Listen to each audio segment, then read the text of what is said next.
구독자 여러분 사랑합니다. 오늘의 주제는 여러분의 은퇴 자금과 아주 밀접한 관련이 있는 거죠.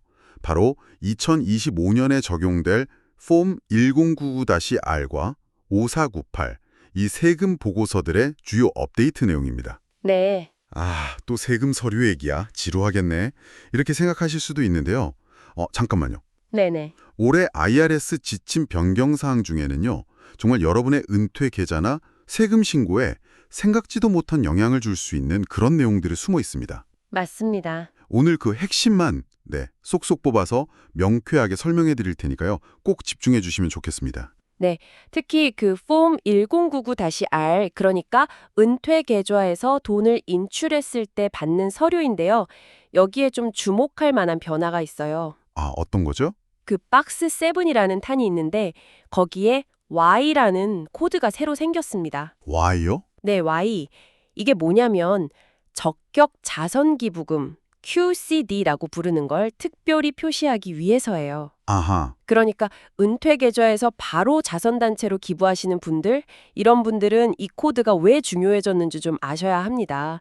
IRS가 이걸 더 명확하게 보겠다는 신호거든요. 그렇군요. QCD 활용하시는 분들께는 진짜 중요한 정보네요. 그리고 또 하나 기억해야 할 게 있던데요. 네네. 그 소액 계좌 자동이체, 자동 롤오버 기준 금액이요. 이게 2024년부터 올랐다고요. 네, 맞습니다. 원래 $5,000였는데 이게 $7,000로 인상됐어요. 7,000달러요? 이게 왜 중요할까요? 이게 뭐냐면요. 퇴직할 때 계좌 잔액이 $7,000 미만이면 예전보다 더 많은 분들이 본인이 원치 않아도 IRA 같은 다른 은퇴 계좌로 자동으로 넘어갈 수 있다는 거죠. 현금으로 그냥 받는 대신에요? 그렇죠. 어떻게 보면 은퇴 자산을 계속 투자 상태로 유지하는 데는 도움이 될 수도 있는 변화입니다. 그런 측면이 있군요. 편의성 면에서도 좀 바뀐 게 있다면서요? 네, 맞아요. 그 수령 인용 사본 있잖아요. 카피즈 BC12. 이걸 이제 IRS 웹사이트에서 직접 작성 가능한 PDF 형태로 제공합니다. 그거 필요하겠네요. 네. 그리고 IRS라는 온라인 제출 시스템도 계속 운영 중이고요. 기본적으로 폼 109-R은 연금, IRA, 보험 계약 같은 데서 $10 이상 분배금이 나가면 작성해야 하는 거고요. $10 이상이면 다 해당되는군요. 그렇죠. 특히 그 지정된 로스, 데지그네이티드 로스 계좌로 들어온 회사 기여금 있잖아요. 비선택적 기여금이나 매칭 기여금. 이것도 해당 연도에 이 양식으로 보고해야 한다는 점. 이거 좀 놓치기 쉬우니까 유의하셔야 합니다. 회사 기여금까지요? 보고 대상이 정말 다양하네요. 군인연금이나 정부 공무원 플랜 같은 것도 해당되고. 네, 맞습니다. 군인 퇴직연금은 코드 7, 정부 섹션 457B 플랜 분배금도 보고 대상이고요. 생명보험 만기금이나 해지 환급금도 마찬가지입니다. 네네. 조금 더 복잡한 경우 예를 들어 보험 계약끼리 세금 없이 교환하는 거 섹션 1035 교환이라고 하는데 이건 코드 6을 쓰고요. 혹시라도 IRA 금지 거래가 발생했다면 그건 코드 5를 써서 보고해야 합니다. 코드 하나하나 의미가 다 있군요. 그럼 로스 IRA로 전환할 때는요? 로스 IRA 전환도 주의해야 하는데요. 참가자 나이가 중요해요. 만 59.5세 미만이면 박스 7에 코드 2를 쓰고요. 네. 그 이상이면 코드 7을 써야 합니다. 나이에 따라 다르군요. 그렇죠. 그리고 또 중요한 게 직접 롤러버인데요. 직접 롤러버요? 네, 은퇴 자금을 다른 은퇴 계좌로 직접 옮기는 경우요.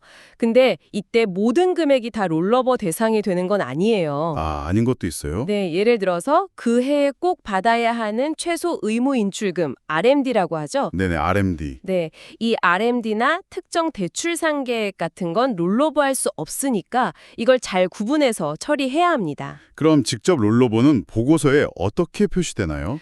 보통 박스 1에는 총 이체 금액을 다 적고요. 박스 2A, 그러니까 과세 대상 금액은 일반적으로 0으로 적습니다. 과세는 안 되니까요. 그렇죠. 그리고 박스 7에는 코드 G를 씁니다. 근데 지정된 로스 계좌에서 로스 IRA로 직접 롤러버 하는 경우는 코드 H를 써야 해요. 이게 좀 다릅니다. G랑 H 구분이 필요하네요. 네. 그리고 만약에 돈을 본인 계좌로 직접 받아서 60일 안에 다른 계좌로 롤오버한다. 이러면 20% 세금이 원천 징수된다는 점도 기억해 두셔야 하고요. 아, 직접 받으면 일단 세금을 떼는군요. 그렇습니다. 그 초과 기여금 같은 거 돌려받을 때도 코드가 또 다르다고 들었는데요. 네, 맞아요. 초과 기여금이나 초과 이연금을 정정해서 분배받는 경우인데요. 그 돈이 언제 소득으로 잡히는지에 따라 코드가 달라져요. 네. 2025년에 돌려받는데 2025년 소득으로 잡히면 코드 8. 근데 2025년에 받았지만 그 이전 연도 2024년 소득으로 잡히면 코드 P를 씁니다. P하고 P. 이것도 복잡하네요. 조금 그렇죠. 그리고 플랜에서 빌린 돈을 못 갚아서 상계 처리되는 경우 이걸 플랜 론 옵셋이라고 하는데 이것도 일단 분배금으로 보고는 하거든요. 네. 근데 특정 요건을 만족하면 여기에도 추가로 코드 M을 사용합니다. 와, 코드 종류가 정말 많네요. 자, 그럼 이제 다른 양식으로 넘어가 볼까요? 폼 5498이요. 이건 IRA 기여 정보를 보고하는 거죠? 네, 맞습니다. 폼 5498은 2025년도에 IRA에 얼마를 넣었는지 이런 정보를 보고하는 양식이고요. 제출 기한은 다음 해, 그러니까 2026년 6월 1일까지입니다. 네. 여기에는 어떤 내용들이 들어가나요? 여기에는 일반적인 기여금 박스 1, 롤오버로 들어온 기여금 박스 2, 로스 IRA로 전환한 금액 박스 3, 그리고 혹시 재지정던 기여금 박스 4 같은 게 들어가고요. 네네. 그리고 연말 기준으로 계좌에 돈이 얼마 있는지 공정시장 가치 FMV라고 하죠. 이게 박스 5에 들어갑니다. 아, FMV도 보고되는군요. 네. 그리고 50세 이상이신 분들 추가 납입하잖아요. 캐치업 기여금. 네. 8,000달러 한도요? 네, 그 금액도 여기에 포함해서 보고해야 합니다. 그리고 중요한 게 또 RMD 관련 내용이죠. 아, 맞습니다. 만약에 그 IRA 계좌 주인이 RMD, 즉 필수 최소 분배금 대상자라면요. 폼 5498의 박스 11에 체크 표시가 됩니다. 네. 그리고 언제까지 얼마를 인출해야 하는지 같은 상세 정보는 1월 31일까지 별도로 참가자에게 꼭 제공해야 하고요. 이게 중요한 게 RMD제 때 안 빼면 페널티가 엄청 크잖아요. 맞습니다. 상당한 페널티가 부과될 수 있기 때문에 꼭 확인하셔야 합니다. 네. 오늘 이렇게 쭉 살펴보니까 폼 1099R과 5498에 정말 신경 써야 할 세부 사항과 변경점들이 꽤 많네요. 네, 좀 복잡해 보일 수도 있지만요. 결국 이 서류들을 정확하게 이해하고 또 보고하는 것이 나중에 생길 수 있는 예상치 못한 세금 문제를 피하는 가장 기본적인 첫걸음이라고 할 수 있겠습니다. 맞아요. 은퇴 관련 규정은 정말 계속 변하는 것 같습니다. 여러분께서는 이런 변화들이 나의 은퇴 계획이나 세금 상황에 어떤 영향을 줄지 얼마나 적극적으로 관심을 갖고 계신가요? 오늘 저희가 나눈 이야기를 계기로요.